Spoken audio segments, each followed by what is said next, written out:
I'm joined by Leslie Rogalski, who's the editor-in-chief of Step by Step Beads. And I was talking at the beginning of the show, talking about how you were making a project and ran out of beads, but that's okay. You created something completely new. You know, if life gives you lemons, make lemonade, right? Necessity is the mother of invention. So I want you to check out this really big black and white necklace. Gorgeous. Started as a bracelet. And I did run out of beads. As many beads as I have, I still ran out of beads. And I thought, I just love this. What can I do with it? Plus you put so much time and effort into it. This stitch takes a lot of time, but it's worth it. And seed beading, you need an investment of time. It's the process is so enjoyable to those of us who seed bead. So if you have a lot of, you know, if you have leftover beads maybe from a project that you were doing before, this is a great way to use all the leftover beads. Absolutely. In this case, I finished it off as really a large beaded bead, and next to it is another solution where the beads are smaller, and I just use them at the end of a lariat. So that was another way to use up some little stray beads. And I want to show you this stitch because it's a very basic peyote stitch, and it's really cool. It looks like the piece is twisting, but it's just the way you use different sizes. Now, you do need to have a strong thread for this. You want to make sure you use a thermally bonded beading thread, bead weaving thread, because you do have to, tension's very important, and you want to use a hard needle that's pretty thin, but is able to go through all the different size beads. So I've started, and you can see I've tied my ring of 13 beads. You always use an odd number of beads. It makes the process easier. And I've tied it around a little piece of paper because it helps me to see which bead to go into next. And so the paper is just it's rolled paper? Rolled up, and you can put a straw or something in. So I have a pattern that uses a substitute for size 6. These are 4mm crystals. Then I have size 8s in 2 colors and size 11s. And it's the size differences that give this its texture. Okay. So you're not I have really a ring. And it just gives Nope, it that I have a appearance. ring. Okay. And I'm coming out of the crystal, and the easy thing to remember here, I'll pull this out of the way, is that you always pick up the same bead that you've exited. So I'm coming out of the crystal, I'm going to pick up another crystal. That's the large bead, which is going to form what I call the spine. In peyote, you skip a bead and go through the next bead. So I'm pulling it through, and you're going to see that the crystal's going to sit right on top of that next black bead. Now I'm coming out of a black size 8, I'm going to pick up another black size 8.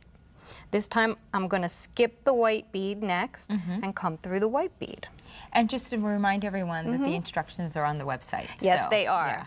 And you can see that the beads are starting to push up this way. I'm coming out of a white bead. I'm going to pick up another white bead. Now, one of the trick things here is when you do work with size 11s, they do kind of tend to get lost in the big beads. So you just want to pay attention, skip the next one, go through a little black 11. And then, of course, the next bead I pick up is going to be a black 11. And I'm going to go and work around and around and around. And ultimately, I'm going to have a complete twist that looks like this. Now, I could stop right now and put some end caps on it and string it and wear earrings or put it on a little cord, string a cord right through it. It'd be finished. To continue, this particular pattern would look like this if I was doing a complete bracelet. And ultimately, you're just going to stitch the ends together. You can see where I'm zigzagging back and forth to match the pattern. It's actually quite easy to see how the pattern matches. So that would be as if you had it as a bracelet. That's right, a bangle bracelet. The wonderful thing is, let's go to the board. You brought some wonderful examples to show different, you can, just by using that one stitch, you can make different things. It's so much fun, and I really made converts of everyone in my office. Here you see different samples of different sizes and colors of beads. Some of them are 9 around, some of them are 13 around, and they make these great shapes. The crystals form a lovely spine. Again, make another one and put it at the end of a lariat. I'm still in shock that it's not twisted. It's not. It really looks like it. The blue bracelet over here is a great solution. Denise Peck, one of my colleagues, another editor, did, and she also stopped. It was a big investment of time for her. She stopped, put end caps on it, strung the stone beads. Wow. Beautiful. Very pretty. Another colleague, Donna, added clasps. She did a lot of beadwork, but put a beautiful lampwork bead.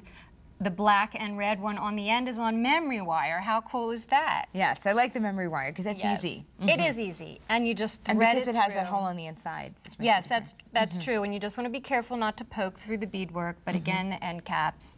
And then, of course, these are other examples of full bangles, and it's so worth the investment. Just to ask this question, with the paper that you have on the inside, obviously you're going to pull that out. Oh, yes. Right before you end it. Yes, So. actually, and I would do that probably about here. Once I've completed a whole spiral. And it keeps its shape. It keeps its shape, and you'll really be able to see what beads to go that's through. Great. And as I said, the instructions are on the website. So yes. That was fun. And see, all those unused beads that you have, you can make something fun with. Absolutely. Thanks so much, Leslie. Thanks, Katina. We'll be right back.